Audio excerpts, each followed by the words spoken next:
Good afternoon. Welcome to the last panel of the day. And the title of the panel is Security Threats, the Cloud Over Israel and the Region, which is a narrow little topic. From Syria to the north, Egypt to the south, the Palestinians on our porch, and Iran further afield, there are seemingly threats to Israel from every direction. And this is to say nothing of the threats of economic boycott and BDS, of the economic boycotts and BDS variety. It's easy, it's natural to kind of look at those threats, throw up the hands, bewail it, and say, Gewalt, you can't cope with it. Things have never been worse. But we have to cope, we have to find a way to deal with it. And to help us answer the questions of how to deal with it, we have a panel here of a number of different people with different views on the issues. First is Ambassador Ron Prosor, Ambassador to the United Nations, Ron Prosor.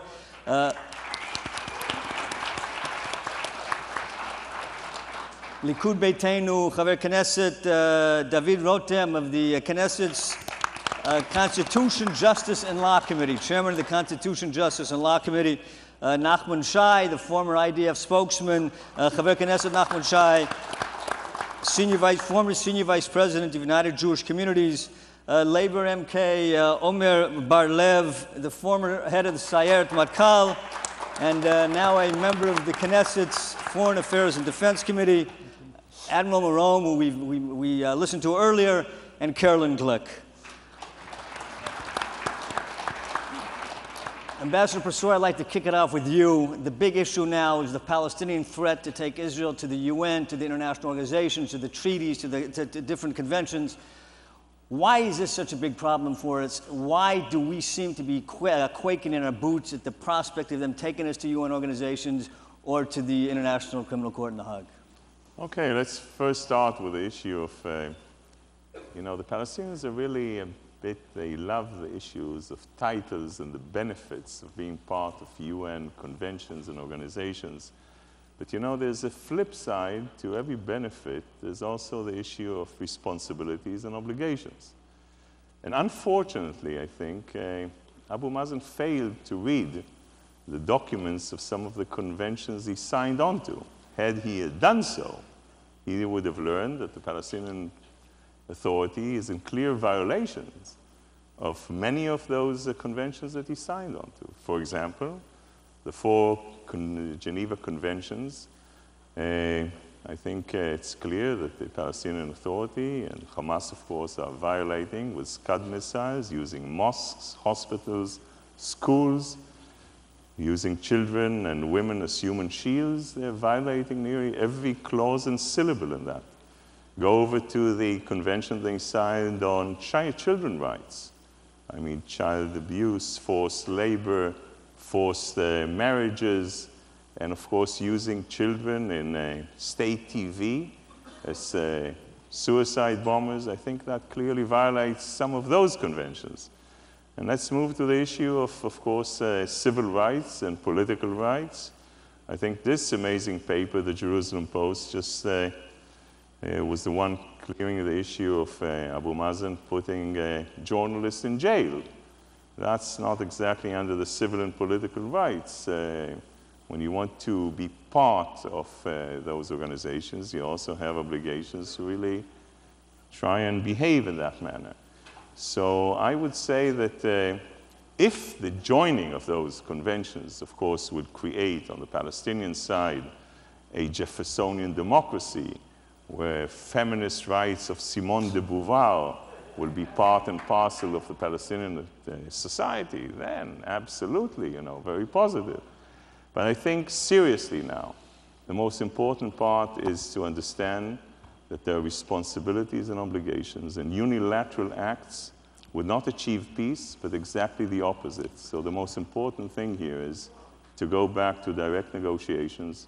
It's not easy, it's never easy, but there's no shortcuts to that way in trying to achieve peace. But I might understand that, and you might understand that, but you have a situation where the Palestinians said that they're going to do this. They've applied to these conventions. So what does Israel do? How do you combat that? Well, as you know, I mean, we are not sitting idle, and I think you need two to tango, and the state of Israel has a lot to do on those issues. But I just wanted to remind the public that of course, they sign certain documents. They have to be, they have some obligations on their behalf to do that. And that's important to remember. So from my point of view, we really want to achieve peace seriously, sit down and negotiate, and do it seriously in direct negotiations. Any other way to circumvent that does exactly the opposite. Tim, you're the chairman of the Constitution, Justice, and Law Committee. Do we have what to worry about at The Hague? Is there a bullet in that gun, or is this a gun with blanks? No, we don't have to worry about it, because we have reports saying that Yehuda and Shomron are not occupied territories. And if it's not occupied territories, then you don't have to be worried from the Hague Convention.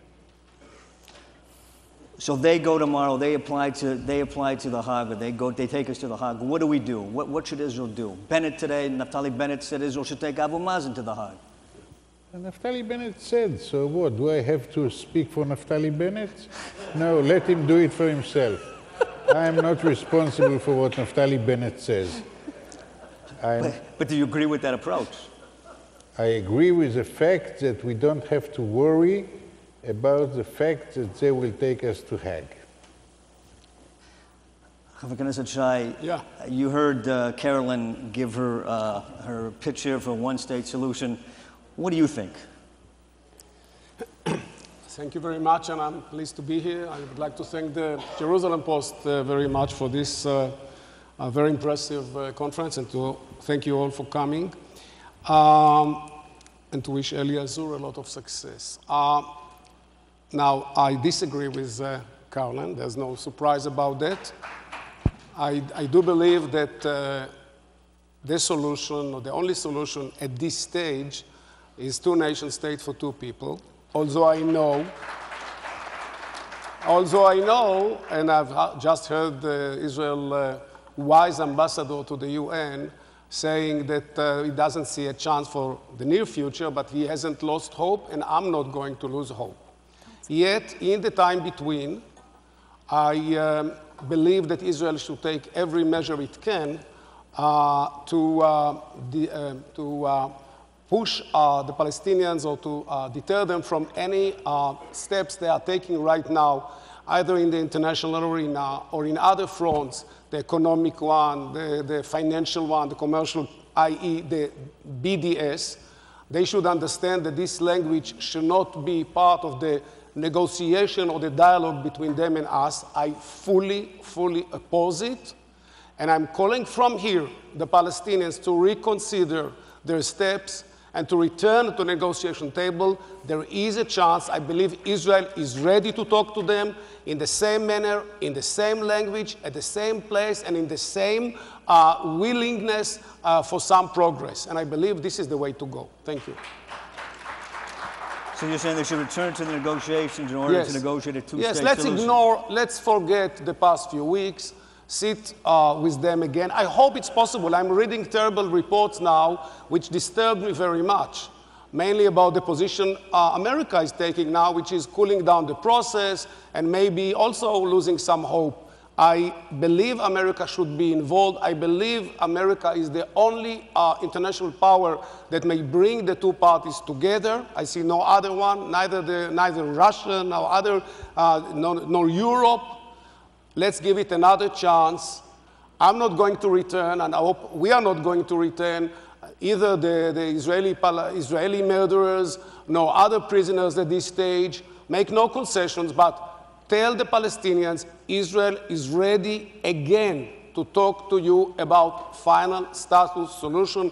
Come to Jerusalem, we'll go wherever you want, and renew the negotiation. This is vital for us and for them too.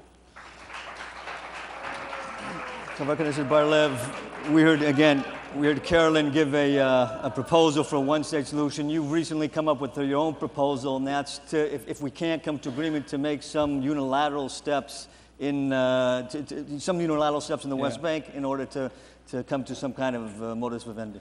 So I would like first to go a little bit backwards to Zionism. What is Zionism all about? Zionism all about is that Israel will be the homeland of the Jewish people. Israel should be democratic. and have a clear Jewish majority. This is our intention.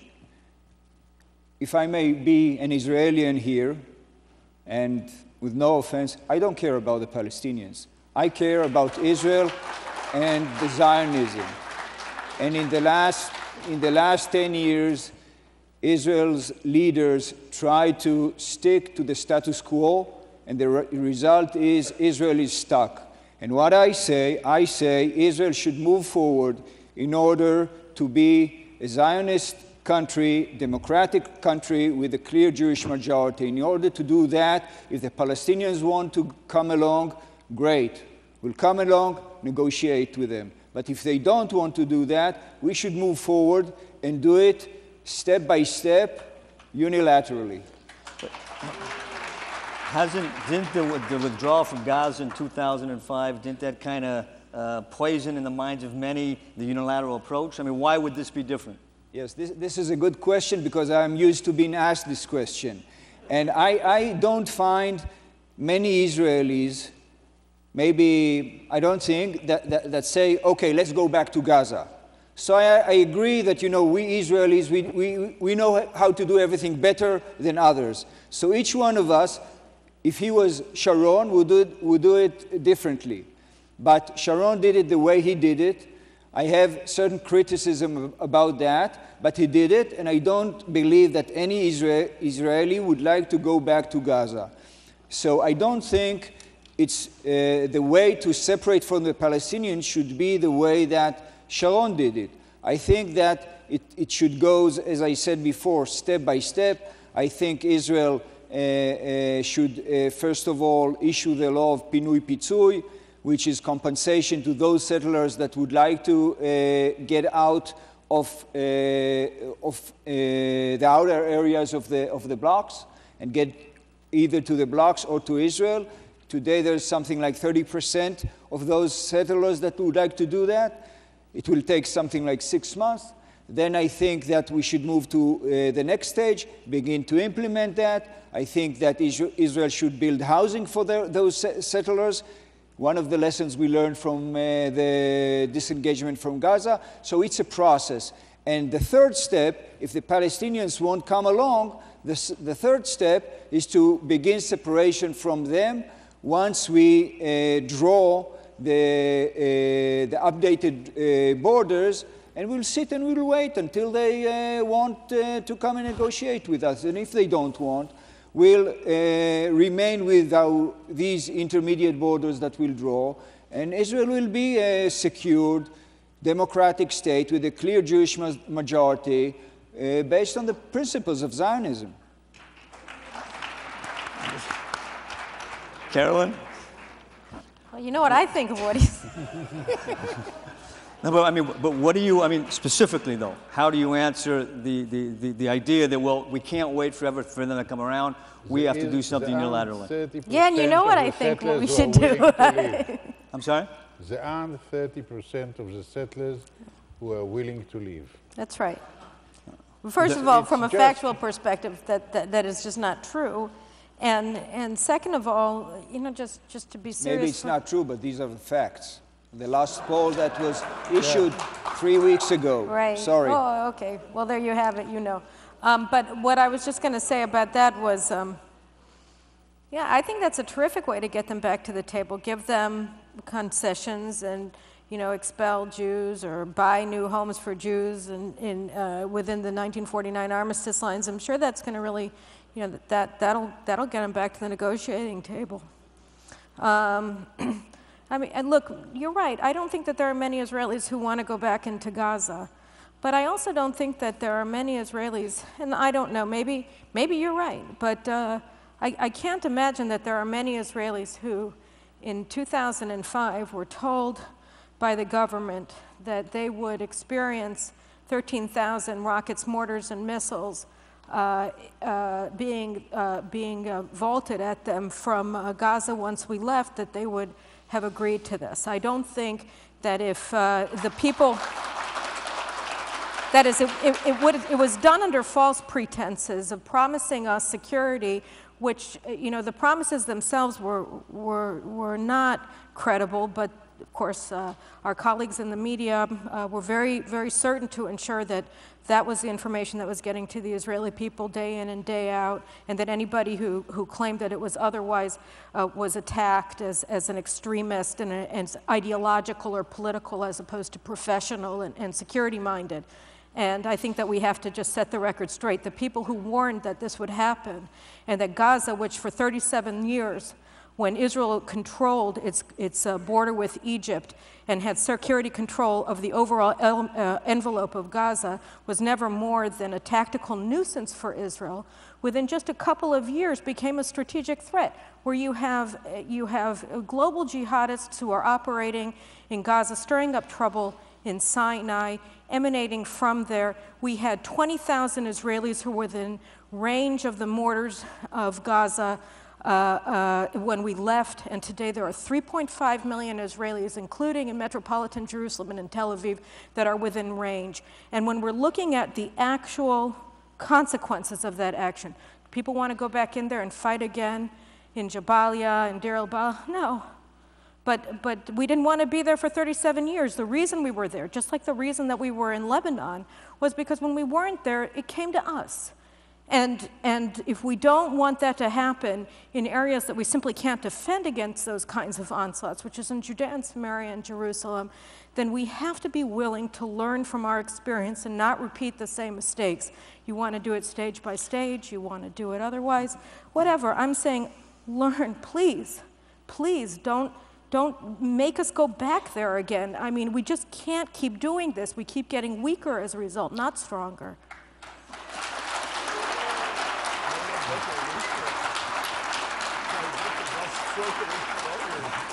Admiral Meron, can Israel leave parts of the West Bank strategically? Can Israel what? Can Israel leave parts of the West Bank strategically and stay secure? Oh, sure. I think that Israel can do it Israel easily. Can. The question is whether Israel wants. And that's not the question. First of all, we saw here two very interesting sides of the political map. But I think that all of us need to understand those that are in the right wing and those that are in the left wing. Peace you do with your enemies. You don't do with your friends. And the Israeli people, or the Jewish people, prayed for peace since the creation of Judaism. We were praying for peace, and we are still praying for peace, and we must fight and find a way to do peace. During all my military service, I fought under the notion that Israel, at the end of the day, will go and make peace with its enemies. We succeeded with Egypt. We succeeded with Jordan. We almost succeeded with Syria. And someone could say it would have been a disaster. I do not agree. But with the Palestinians, we need to find a solution. I can't see Israel living in a country, in a one state that has almost equal citizenship of Palestinians and Israelis. And I know the history very well. There is no Palestinian people. They have never been here. They're all nomadic. They came to Israel to be labor workers and so on. So what? We and them are here. Now we need to find a solution. And I'll tell you, I'll end what I have to say. I'll end what I have to say with a story. I used to live in the north part of Israel in a town that's called Carmiel. It is surrounded by Arabic villages and cities. We are the minority. We are the minority there. We are surrounded with Deir el-Assad, Bane, Majd el-Kum, Rami, and up the hill, Srimor, Sakhnin, Arabe, and so on, in Dir Khana. And I had many Arabic friends, citizens of Israel, and we were sitting and chatting, and every time after we ate, we start talking politics. And I told them one day, you know, last night I had a dream. And I dreamed that in the morning when I wake up, I look over the horizon and I won't see any one of you. And I was so happy I woke up. I'm sure that you had the same dream. When you slept last night, you dreamed that in the morning when you wake up, you look over the horizon and you don't see even one Jewish citizen. Both are dreams. When we wake up in the morning, we wake up to a reality. And if we want to continue to live in peace, we have to face the reality. And I think that Israel will face the reality, and I think that we will find a solution. And the solution, I'm very optimistic, by the way. And the solution cannot be one state for those two people. It is very dangerous for Israel, and maybe it is even the end of Zionism. Thank you. Rotem, how do you reply to that? I mean, he says that we have to smell the roses, we have to see reality as it is. We're bound to be together. We have to work something out. I like what he said. He's talking about changing land and population. No. Oh yes, that's what he said. He wants to wake up in the morning and not see one No, Arab. he spoke about dreams. He spoke about dreams and reality. He wants to get up in the morning and make sure that this dream is true. Yeah, but the general spoke very nicely about peace, and I think that we can see that even mentioning the word peace this afternoon, and yet the world did not collapse. Yeah. And you ready to listen to this direction too. We are not speaking very much about peace recently in Israel. We speak very much about final status agreement, which is much more realistic. Even myself that would like to see peace, and I'm following what my friend General Cheney said, I am now talking about final status agreement that may take maybe many years, and we'll have to figure out a new reality. I don't know what will be the end. But one thing should be clear, by the way. Israel is very strong. Israel is a regional empire. We know that very well. We know that there is no any single enemy in our region that can beat Israel, not even close to defeat Israel. It's not only about what General Cheney said. You are dreaming about peace, but you are smacked in your face. You cannot make peace if you are not the strong party in this equation. You have to be strong, and only your military power, your economic power, your internal moral will give you the energy and the international status of a diplomat like Ron to remain, to control the process and to figure out what's the best solution for the state of Israel. That's what I would like to see happening. Ambassador Professor, Keinon Shai talks about a final agreement, not necessarily peace. Let's say we come to some kind of final agreement or accord, but not peace. How does that fly at the UN? Does that change things at the UN? Are we now smelling better at the UN? First, I think the UN is a wonderful vantage point, but left and right, lately I asked my accountant, how does my balance sheet look? And he says, look, if I look at the left side of your balance sheet, nothing seems right. When I look at the right side, nothing is left. So what I'm saying here is that the vantage point at the United Nations is absolutely amazing, because what is happening is dramatic in historical terms. Leave Israel aside. What you see happening in the Arab world is beyond what Charles Dickens wrote in The Tale of Two Cities. It was the worst of times, it was the best of times. You see the Saudi ambassador standing up, pointing towards the Iranian ambassador and saying, you tried to assassinate my ambassador, Abdul Jubair, in Washington, D.C. By the way, in a restaurant called Cafe Milano, which is two wrongs in one shot. And the Saudi ambassador goes out against Bashar Jafri, the Syrian ambassador, who has this concept of lying consecutively for at least 40 minutes. But this time, I think when he snores, he lies. But this time around, the Arabs, the Kuwaiti stands up, I didn't even know he had vocal cords, and moves the sign Kuwait from horizontal to vertical and says, not only do I vote against Syria, but I co-sponsor a resolution against Syria. And I sit there and say, continue, gentlemen, continue. What I'm saying is that suddenly, there are joint interests between Israel, the Saudis, and the Gulfies. What they're doing today, they've never done for many years. We should use those joint interests as we're doing now. We should do that more. The Saudis, who usually remind me of those two elderly gentlemen, Waldorf and Stadler, on the balcony shouting, it's a lousy show, suddenly pulling up their sleeves and are willing to do things that they've not done for years. And the point that I want to make is there are changes that we can move in our direction. We have to work on it. We need those Arab countries, that's why it connects to your question, in order to help the Palestinians do the heavy lifting that they alone, unfortunately, cannot do.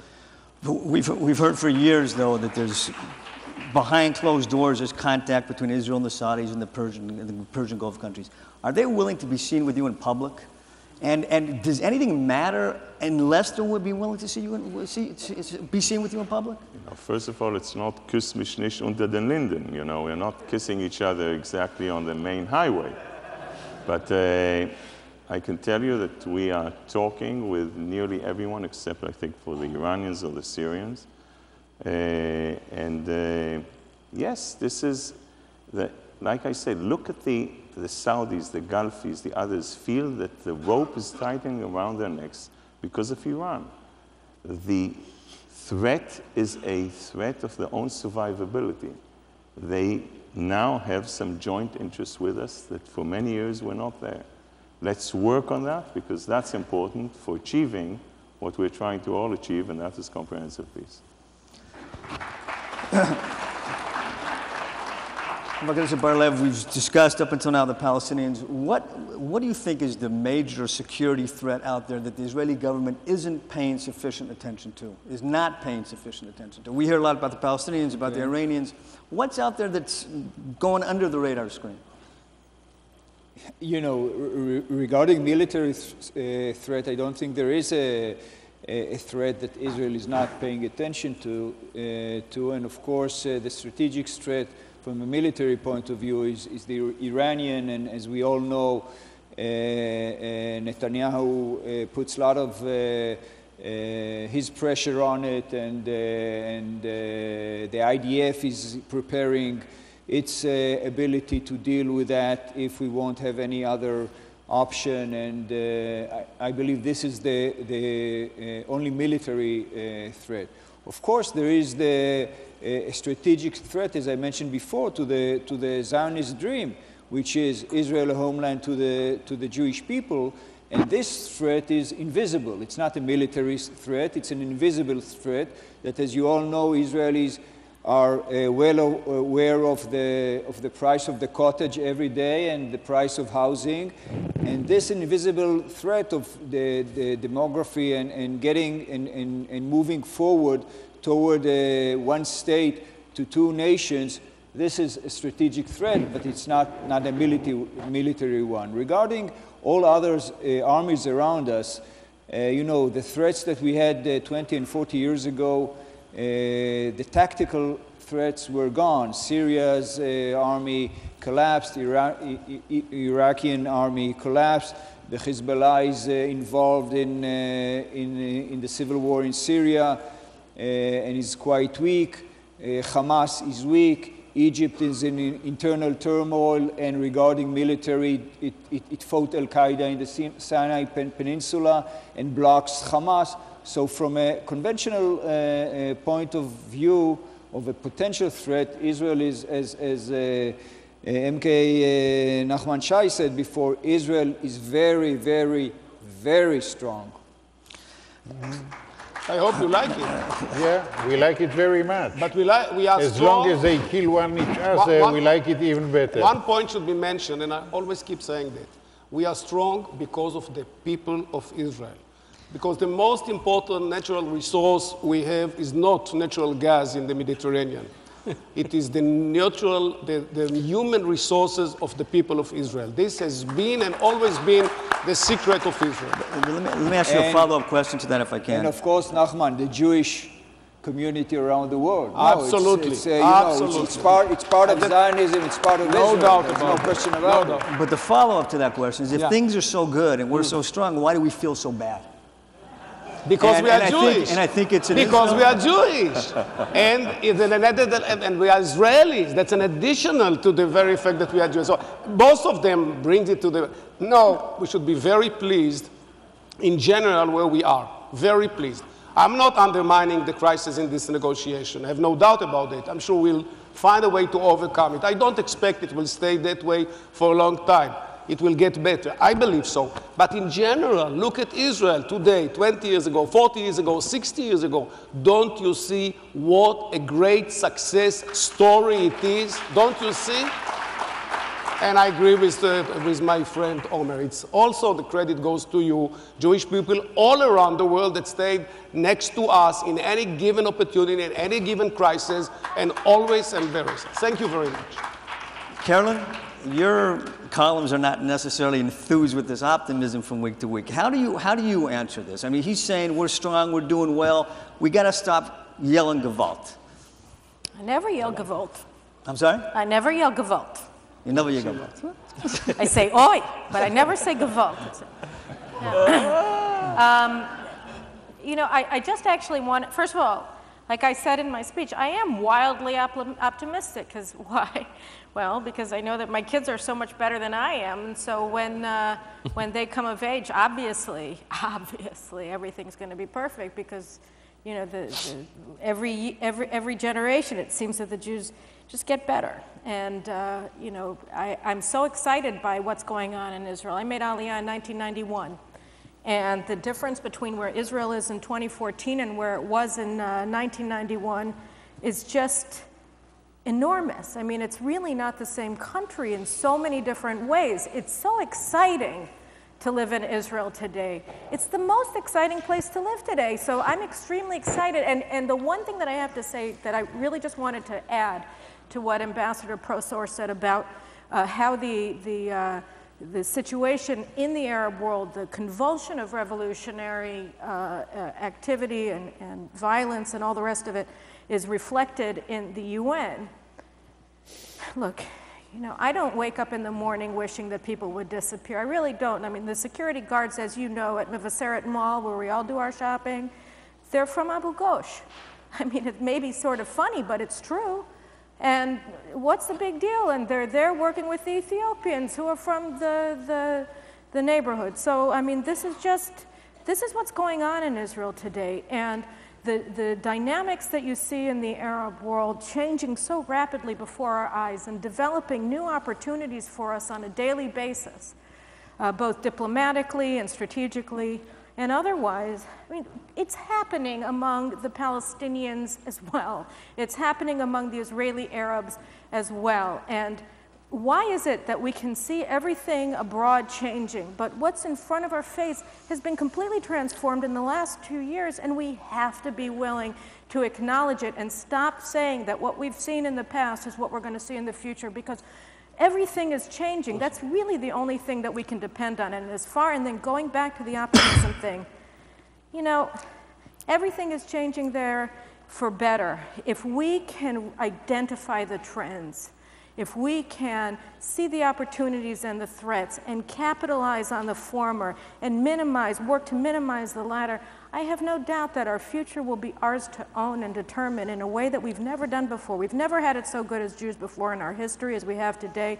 And if we're wise and if we're bold, the future, we can make it. I'd like to turn for a minute now to Iran, which is obviously a huge security threat. People always say that Israel and the U.S. have the same strategic goal. Both Israel and the U.S. don't want Iran to get a nuclear weapon. The U.S. president says that he will not allow Iran to get a nuclear weapon. Do you believe him? If I believe in him? Oh, sure, yes. He's a very good friend of Israel. So why shouldn't I trust him? So when he says that he will not allow Iran to get a nuclear weapon, you think he will take action to stop? I think that he will do it. He will go into this point and he will make sure that Iran will never have the nuclear weapon. You agree with him? It's more complicated. I don't see the United States getting into a new war. We know the president's policy is to engage.